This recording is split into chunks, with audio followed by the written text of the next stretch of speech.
Hello madlang people, mabuhay! Ngayong araw na to, mayroon tayong bubble show. Kasama natin ng ating kumparing John at ang aking ama.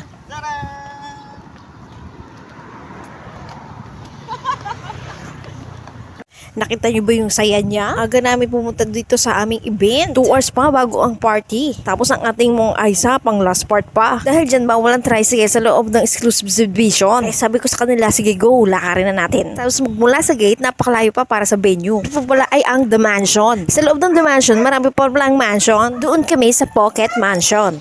Lalakad nga tayo.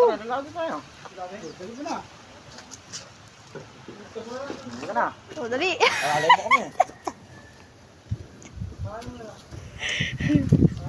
So ito na nga, nag-start na kami maglakad. Si Manong Guard, tingin sa amin kasi parang naawa siya sa amin. Dahil sobrang layo nga at trick na trick pa ang araw. Ang akin lang naman, parang nandun na kami sa venue at makapagpahinga pa. Diyan gumawa na ng paraan si Manong Guard at tinawag kami. Ayun, sakay daw tayo dun.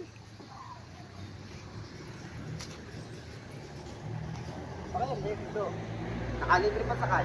Thank you, sir!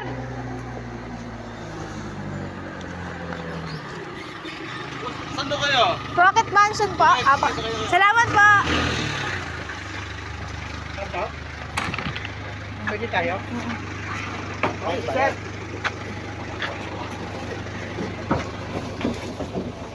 Thank you, sir! Oh. Ay! Yung lalakarin nyo yan.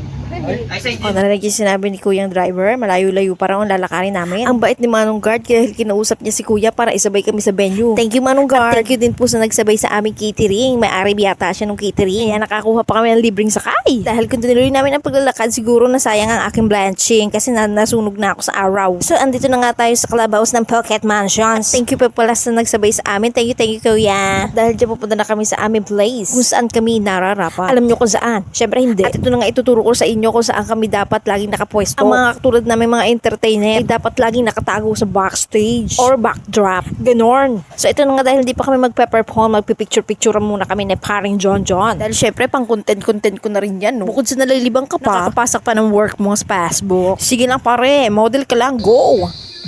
Ano yung parang tama?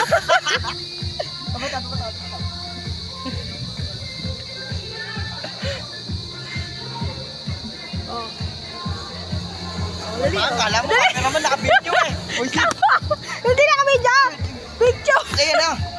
Punta ka na ito. Picture oh, di ba? Pag picture to. Ate naman, binago mo na. Hindi! Picture Tingnan mo. nga! O, dali! Nakakatawang kasama yan dahil bukod sa masipag, napakabait pa. Kahit hindi mo nga yung bayaran, mas makatulong lang yan sa amin eh. Kung nag-go yan. Dahil ang sabi niya nga, hindi na kayo iba sa akin. Pamilya ko na kayo. Sobrang tayo talaga, parang John. So, ito na nga ako, hindi ako magpapahuli. Siyempre, kailangan meron din akong ganyan. Kung pilingero ang aking kumpare, siyempre ako din pilingera, no? Palalagpasin ko pa ba ang picture-picture? Siyempre, hindi. Sa ganda ng venue, titignan mo na lang ba yan? Pag tingin ng venue, kailangan mag-picture-picture ka, no ba? Siyempre, magpapahuli ba ako sa 360 nakuha? Oh, pa! Di ba? Ang ganda. Oh, pinangera yan.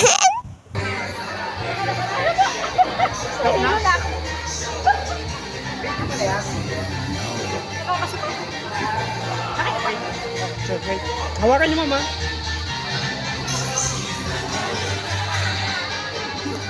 Kita niyo ba yan?